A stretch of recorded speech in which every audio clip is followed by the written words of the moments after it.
Hello again, I'm Larry Johnson, and welcome to this latest episode with the International Unity Club and with the cooperation and collaboration with TAS.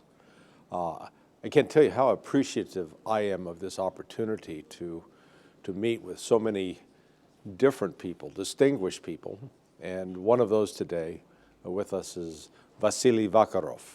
Did I pronounce your name correctly? Okay, thank you. Anyway,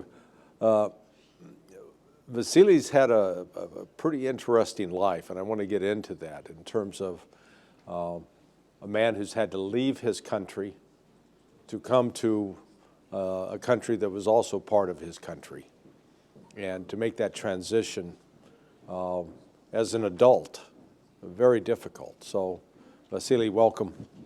And if you have any questions as we discuss, don't hesitate to interrupt and say, wait a second, I want to know what you think on this.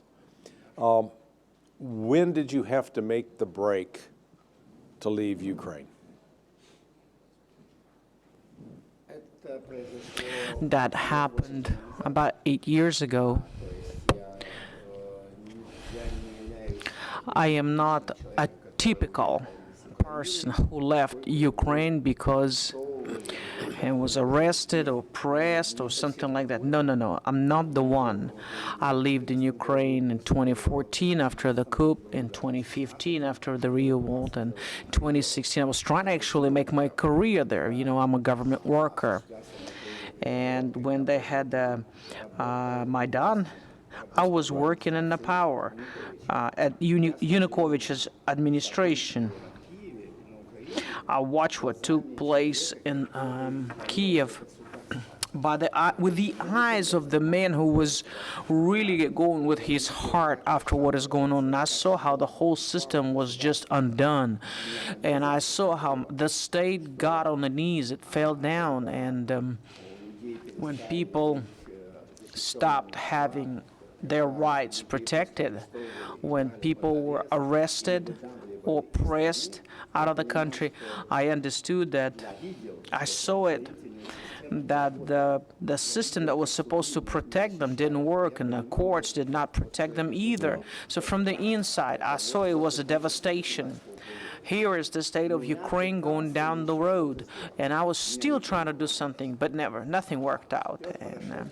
And Poroshenko, who became a president in 2014, after the coup, he became the president. He told me, Vasyl, come join my team and you will fight corruption.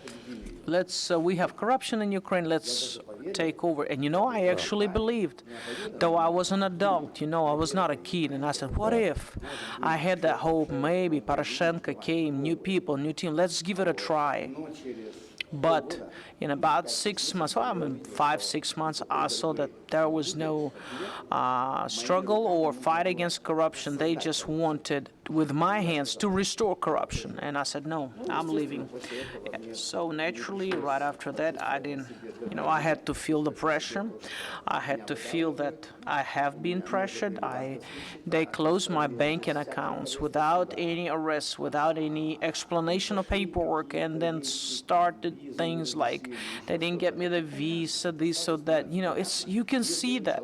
If you are a man who knows how the system works, you've been pressured. First moments I would come to Russia, then I came back to Kiev. I lived for 2 cities, Moscow and Kiev. But in 2017, we had, things that happened that pressed me to leave Kiev and my beloved Ukraine. So, in a human way, just simply this is what happened. Okay. Were you able, when you left Ukraine, were you able to actually pack up your belongings, your personal effects, and bring them with you, or did you have to abandon them? And you weren't able to pack them up? Yeah. No, that was very quick. Yeah, and that is, we, as human beings, we become attached to things in our possessions, and then to have to leave and abandon them, very, very difficult. I guess you now understand Ukraine is the only corrupt country in the world. We don't have corruption in the United States. Yeah. Very funny. There's no corruption Yeah. in America, no corruption in England, no way. Yeah, actually, I have a friend that's directly involved with an investigation of members of the U.S. Congress. At least 23 of them have accepted millions of dollars from Ukraine. And the investigative service in the Department of Defense, or I guess now they call it the Department of War, are investigating that. Now we'll see whether the United States has any more success than you did in Ukraine in investigating corruption. Because as you know out of your personal experience, money makes the world go round. And the people, when they get paid off, they're willing to do things or accept things that normal folks weren't. Did you have any personal observations or information about the U.S. corruption in Ukraine, or how the U.S. persons were benefiting out of the relationship with the government?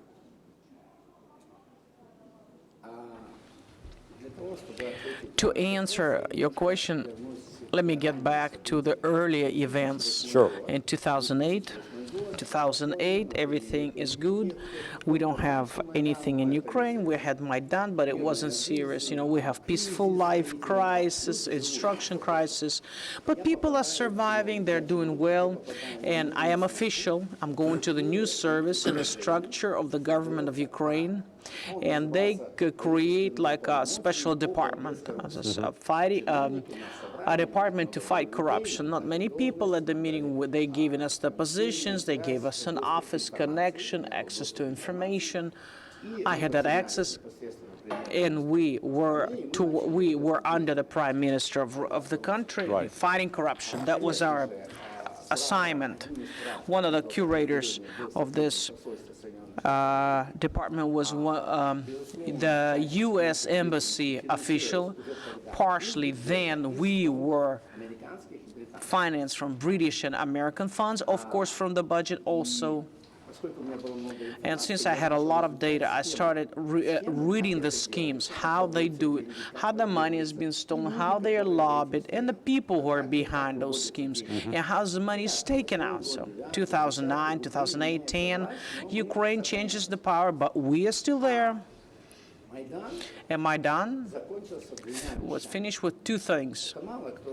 Not many people know that, but people, oligarchs from Ukraine that invested their money into Maidan.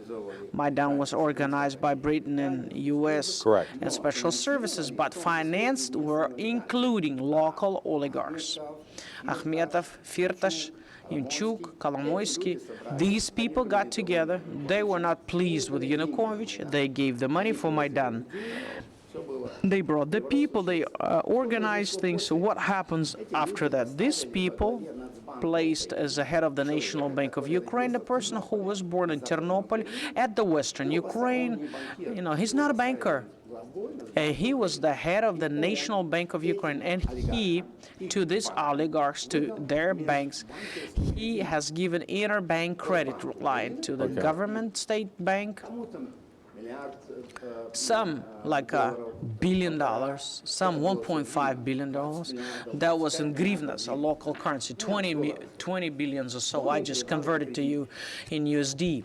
So he has provided those credit lines too for those oligarchs that they invested the money into Maidan. Oligarchs, they, as a collateral, they didn't have any objects, there's no actives, there's no assets, everything is on a paper. It was all lies. They received the money by cheating the state. Number two, part of them, those oligarchs, in a year, brought the money back, small money, but there was a currency difference. When Maidan took place, one USD was 8 grivnas, and when And then one USD was 36 grivna, from 8 to 36. So you see the difference, right? Yeah, So yeah. oligarchs cheated Ukraine twice. They just gave a fake paper instead of collateral. There's no collateral, and part of the money they gave back, but it was, completely different sums. The difference they put in the pocket. So the main thing was Kolomoisky. He was the number one guy. He never paid back nothing to the bank. And when Poroshenko put me as an official, the first one who's going to put in jail was Kolomoisky, but not just taking the money away from him. And the second scheme was that created by businessmen. One of them is Zlochevsky, his last name, Nikolai Zlochevsky. He has Infox company, he's a big guy, and I know him for like 15 years prior. We had breakfast together when we were young, we had coffee, and he's just a guy that I knew. And he also invested into Maidan, but Poroshenko, they had not a good, they didn't really get along well. Zlochevsky, under the advice of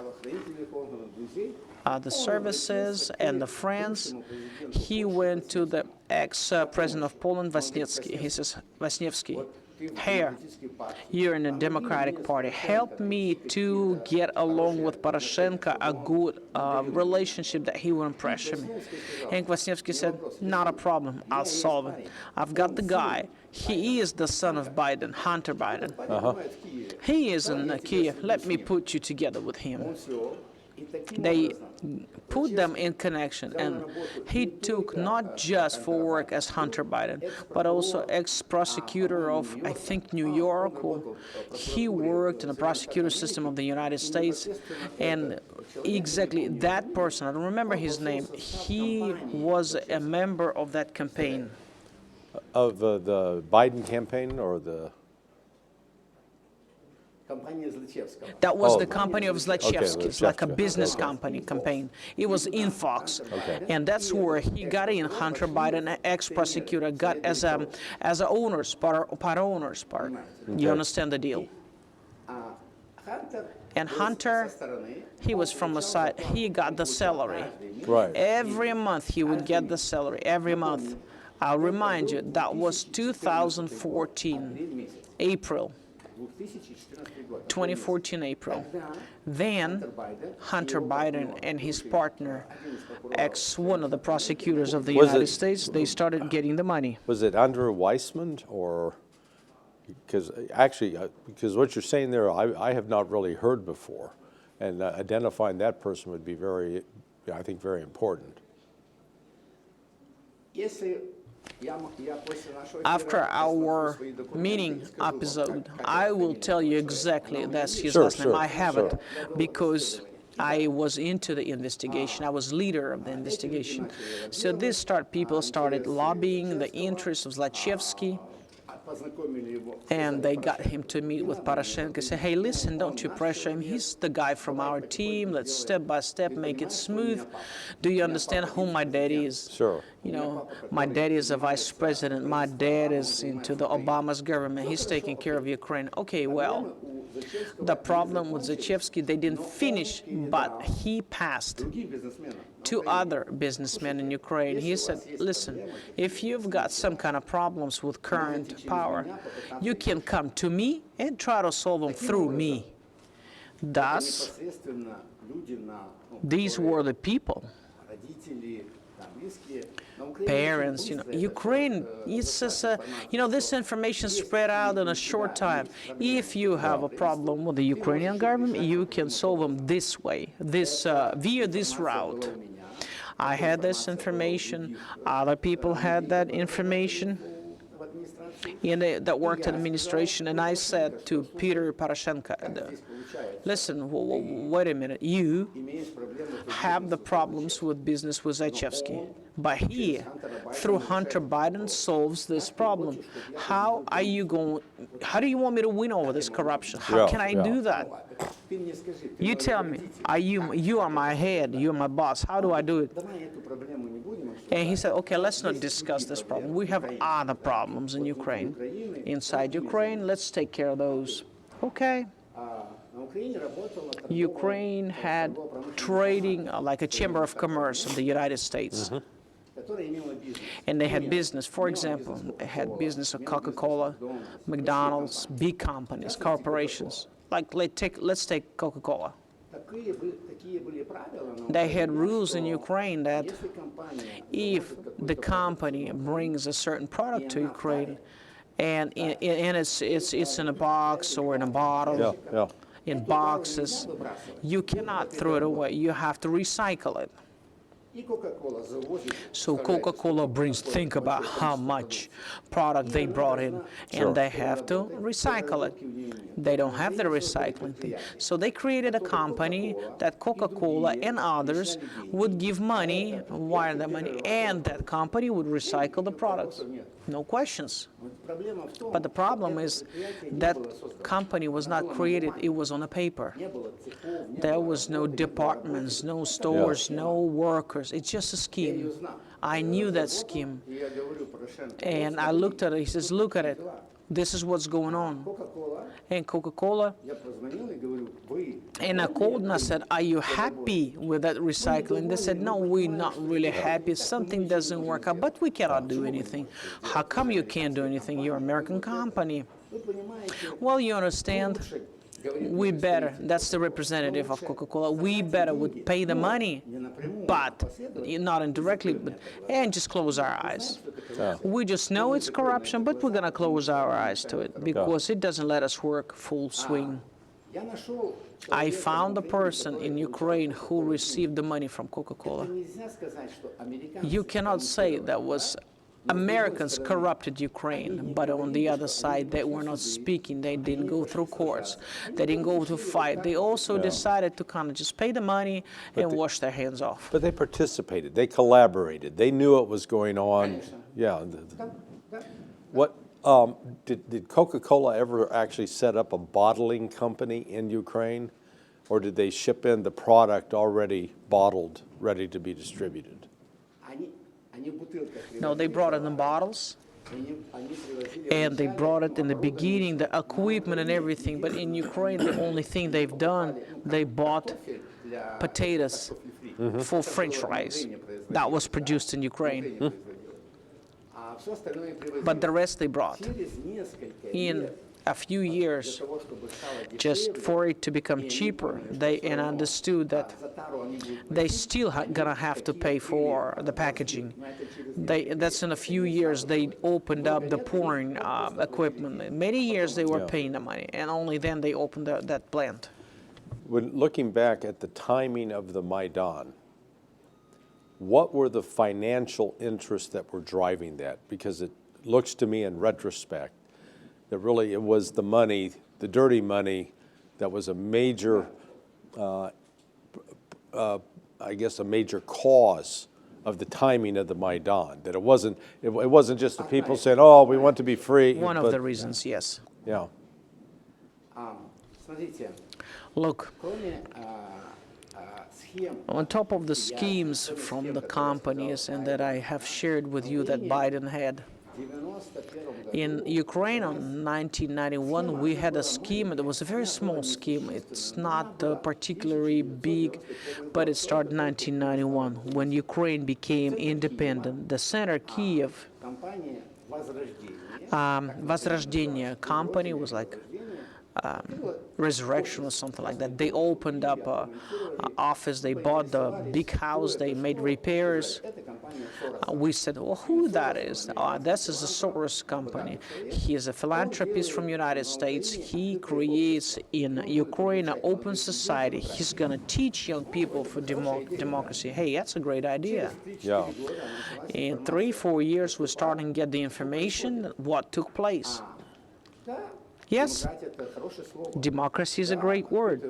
Yes, open society is also a good word. But on documents, when we started analyzing, it's a public documents, we found out that the young people who come to certain meetings, they become journalists.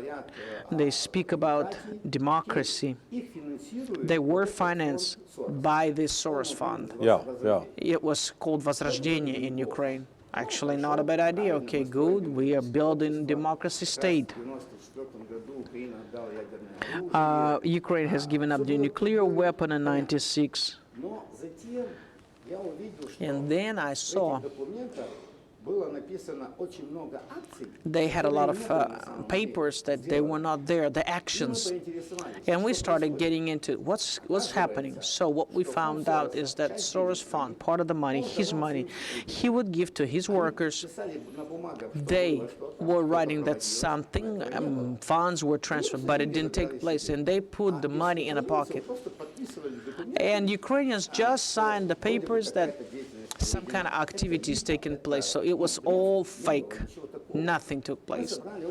We collected a lot of data and we said, well, wait a minute, look what they do. This revival company, Возрождение, they are playing the game. They are just cashing the money. Just cashing the money, that's it. And the people put the money in a pocket. I said, wait a minute, that's not budget money. That's not the budget of the country. They are not stealing from the budget. That's private fund that just gives the money out to Ukrainians. What's the target? What's the objective? To give money. You know, it just doesn't happen simple way. And we were told that these young people were brainwashed on how to live further. It's not a corruption. It's a biggest tragedy that hit my country. Ukraine used to be my state. Because these people in 10, 15 years, they came out from Maidan. And now they are in the government of Ukraine. They're deputies of Rada. And they're voting. They haven't done anything. They didn't build anything. They didn't create anything. They didn't pour anything. They are used to being paid. And now they're voting the way a Soros says, or British, or other officials of the United States. They ruin the country from the inside. In the government of Ukraine, they don't have people who would think about the state. They sit and think, oh, Soros will give me money, somebody else give me $1. This is how they live. That's the biggest tragedy in Ukraine that took place. The things that were in a state of Ukraine, that's again, that's not American officials. It's not some people. But in 1994, when Ukraine was taking away the nuclear weapons, Mr. Kuchma was told, you're a great guy, you have refused from weapon, you made your country safe. Now this country is yours. Now that country is yours. And Kuchma came after signing the Budapest memorandum. He put the state officials, the special services, the prosecutors, all those. And he said, now the power is ours. We can steal all the security forces, but don't steal more than 10%. If you steal more than 10%, then you go to jail. Do you understand? Ukraine then, they started make the country where some young people had to do nothing and they were getting the money, and the others, the special services, security services, militia, police. If you have stolen 10%, nothing will happen to you. So this is where we have, unfortunately, a stand. I hope that I was trying to give you the answer where was the beginning and how it all happened. Yeah, no, I appreciate that. What I'm trying to trying to clarify. Let me use the example of the start of like Operation Barbarossa, the start of the Great Patriotic War in Russia, or D-Day, the invasion of the Allies into Normandy. They chose a specific date to start those operations because they had to have the logistics in place. They had to have a variety of things. Do you have any insight why they chose February 2014 as the time to start to really light the fuse that blew the country up? Why didn't they do that, say, 6 months earlier or 6 months later? Do you have any insight as to what was driving the timing of that?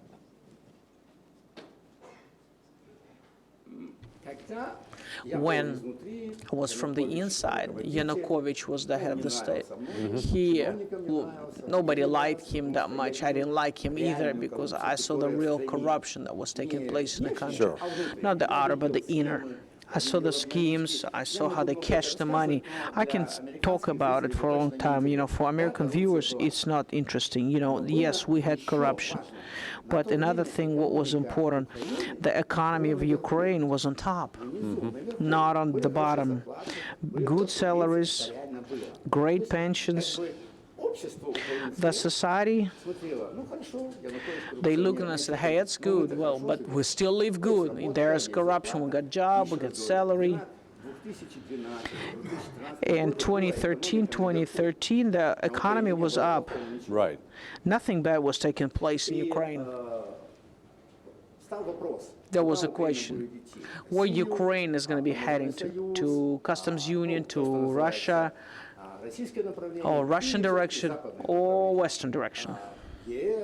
In EU, NATO, the question arose.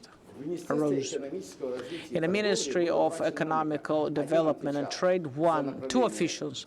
One was responsible for Russian direction. Another one was a Western direction. And, we were melting in our brain. Where are we going? Are we going there or are we going here? And there was no balance. And Yanukovych balanced it. Everything was good. He would be reelected. Why that happened earlier, not when they planned, because Yanukovych was invited to Vilnius for summit, NATO summit, and Merkel from Germany, she said, you need to make a decision where you're going. Are you coming with us to Europe or you going to Russia? Yanukovych tried to walk around, and right after that, it began. The Maidan started, and they started Maidan, fired up. 23rd of November, 2013. Right. Sort of kids that were raised for that moment. They came to Maidan. Everything was quiet. They could have had an agreement, but Maidan was in and out, off and on. I went to work and I left work. I saw them all. New Year, from 2013 to 2014. Hey, it was a holiday. People that were there on the streets, they left home. They went to celebrate Christmas, New Year. Maidan was empty. I had friends from Europe, and we were going to Maidan. We were taking pictures. Look at that Maidan, this and that. That was like it was calm time. February. Who has given the order that would take the guns from the military departments, that start attacking police, special forces? Maidan started getting guns quickly. We could have seen that happening. Yeah. But, we saw that. At that time at Maidan, in the end of January and February, they also had a lot of false dollars, fake dollars, banknotes, 50 and 100. And Ukraine started fixing it. They saw that what was going on. We understand that if you can undermine the economy, you can bring false money, fake money. Right. The special forces, a lot of work there, a lot of special forces. Israel, United States, Britain, Germany. We all saw that. That was all noted. Specialists in Ukraine saw it. They gave it to administration, gave it to Yanukovych, and they expected there would be a reaction, but there was none. Not one reaction to anything. And then the head of the Special Security Service in the West, they saw that the power was broken, that there is no power in Ukraine. They have no teeth, and we can do that to them. And then first they gave a command. They brought in the EU mediators that signed an agreement with Yanukovych. Let's take off Maidan, there'll be election, everything will be fine. When Yanukovych signed it, everybody saw that, hey, he's weak, so we got to leave. That's when the decision was taken on, in the moment when Yanukovych signed it. Everybody saw he was a coward. And in February, it happened what happened. They shot the bullets. There was a coup in the center of Kiev, and Kiev started being on fire. Weakness of the state head was a key factor that it all took place 6 months earlier than it should have happened. Not the election, but the coup. What's fascinating that we were able to see, I think, a little more clearly after Donald Trump took office was when Elon Musk and they did the initial investigation of USAID.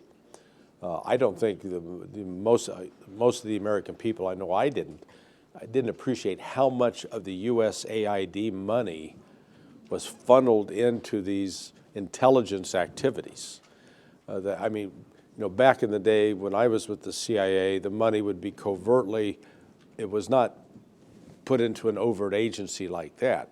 But now we saw that there was a collaboration between USAID and the CIA and the British intelligence to use that overt money as a way to bring the people in, pay people to come to protest, to sustain them while they're there, in order to affect this overthrow of a government.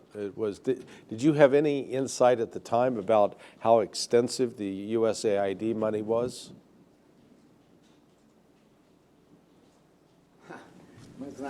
We know that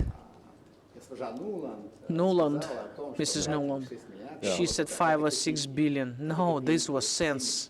That was like a cheap chop money. We say we have it like a sunflower seeds, popcorn, whatever. It was nothing. This money was just for popcorn. Really, they spent money through USAID. I told a lot about European structures. German also put in money, but USA was like number one. Right.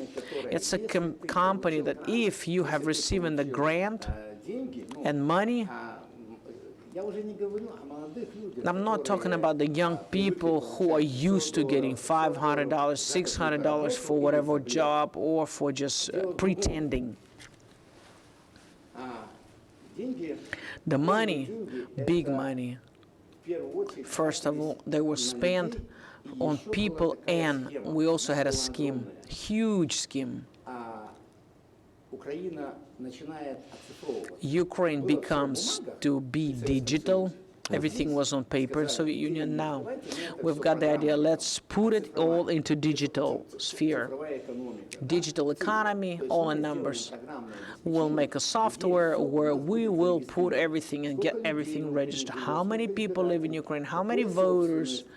How much property they have, and etc. Registries, registries, and registries. These registries, starting from '92, they started being financed through USAID, through that company revival. First registries, state registries, were financed by US money, USAID money, first money.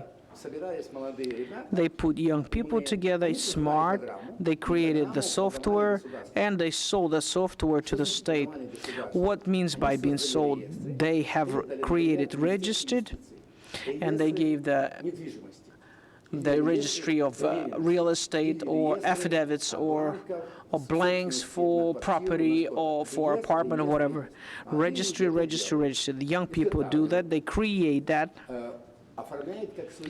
put it as their property, and sell it to the state. But they sell it to the state for the money plus royalties for each action that state had to do. They had to pay royalty back.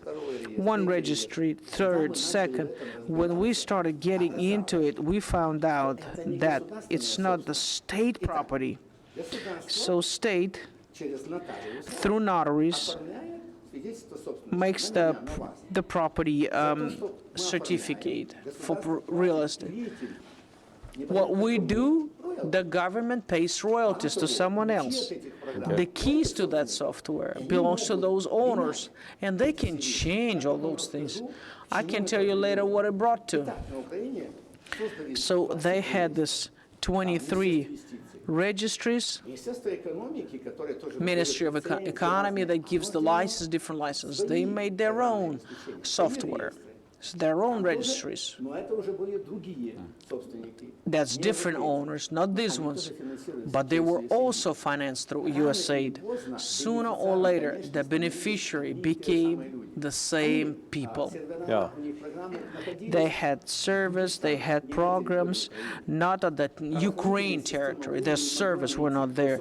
So the prosecutors from Ukraine, they couldn't find what was the deal. Она вышла в монстр.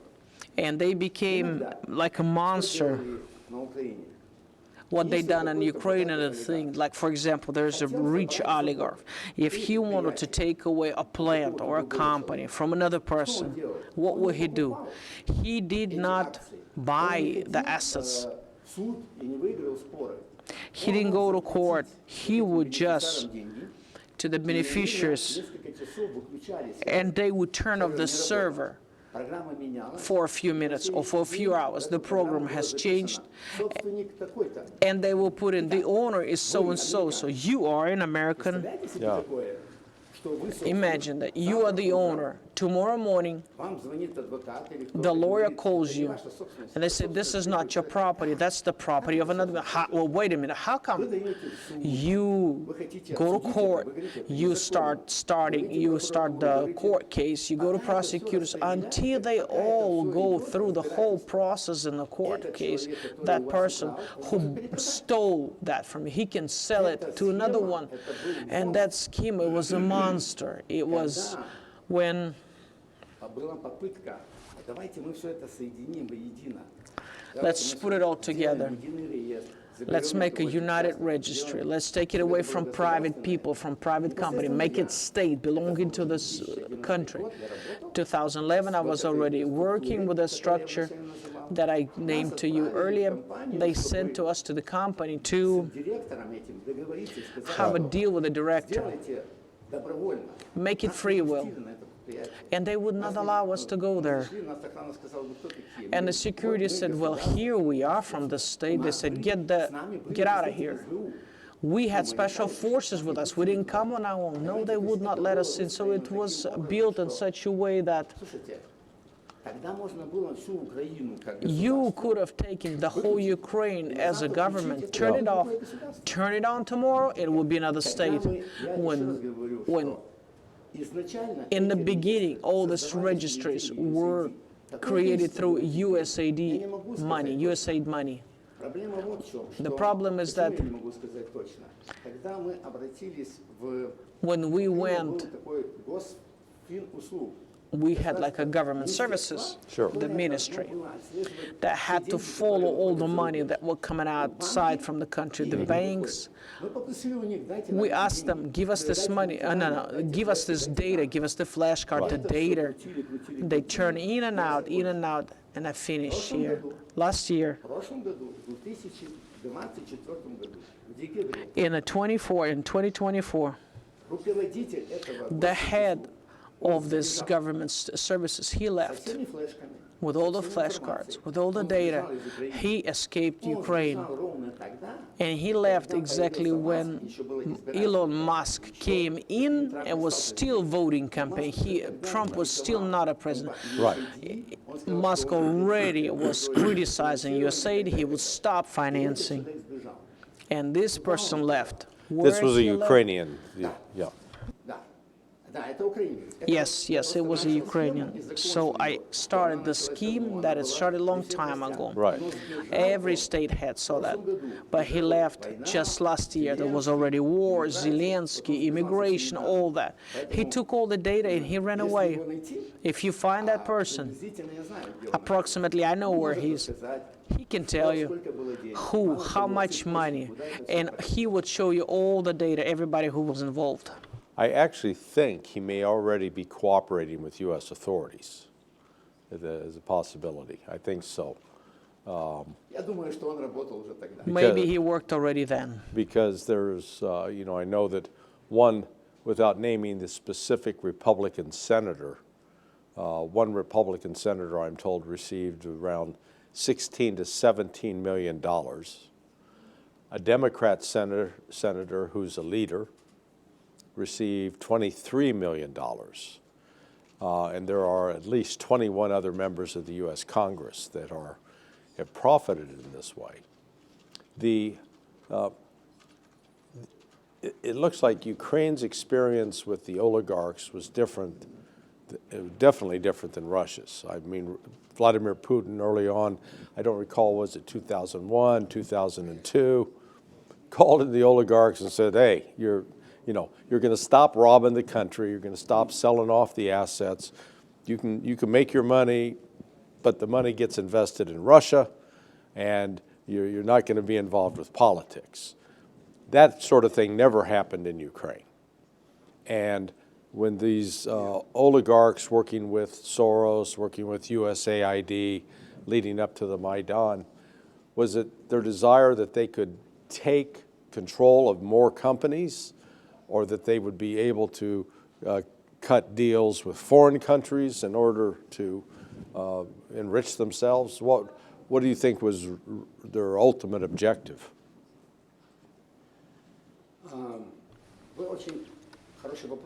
You have asked a good question, because this question is what we said that was earlier.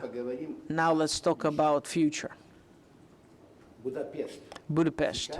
Now, they say that Vladimir Putin and Mr. Trump, they had an agreement to meet in Budapest. Now, that's very symbolical for Ukraine. Right. Why?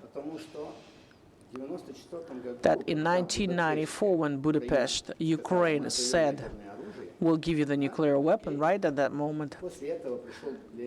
Then Kuchma came in and he said, we are the owners of the country, and we can all steal 10%. I told you that phrase. Right. Starting from that moment, the starting of the Ukraine oligarchs started from 1994.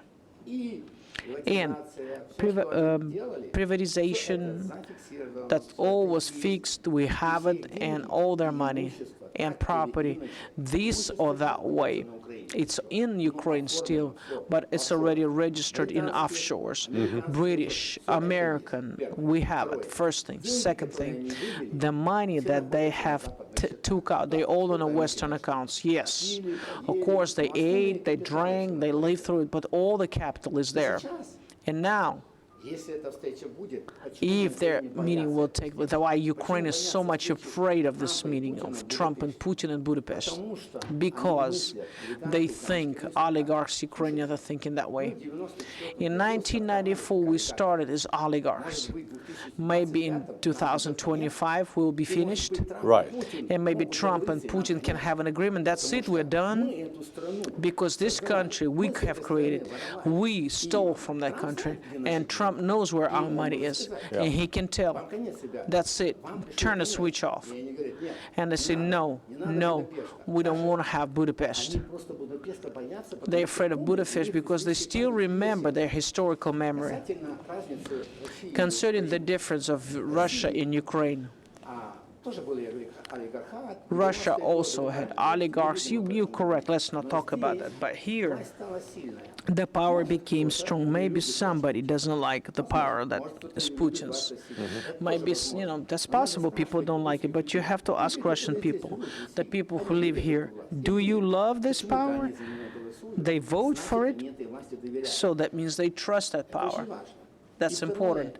And the second thing, the Ukrainian oligarchs are still managing the country, even now. When they have war, they still are managing Ukraine, controlling Ukraine. Look, Mr. Viktor Pinchuk, who traded money into the Democratic Fund of United States Party. He always supported Democrats. Nothing has changed there. He makes pipes in Ukraine, sells it, including to U.S. Nothing has changed. Rinat Akhmetov, who was the head of Donbass. Yes, he left. He lost a lot at Donbass, but look at Forbes list. Rinat Akhmetov now, he has all the energy system of Ukraine, and when Russian army destroys that parts of that system, the budget of Ukraine compensates the money to Mr. Akhmetov, and Ukrainian budget is from American EU money.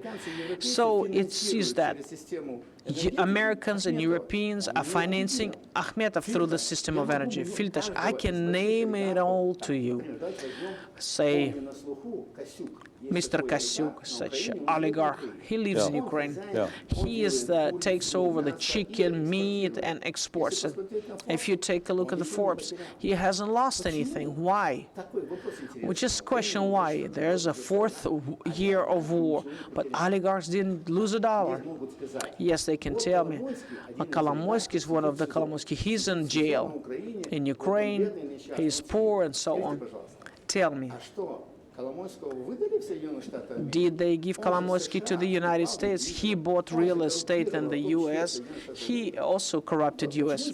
How come Zelensky wouldn't give Kolomoisky to the United States? Он на Украине не получил срок. Он He didn't receive the jail time in Ukraine. There is no court. He's oligarch, he's not, corruption is not, we don't know. вот этого всего So all of this, нету в России. we don't have in Russia. That's the main thing. Yeah. Russian oligarchs that in 90s were like Ukrainians, like we are the masters of Russia. Putin said that he pushed them back.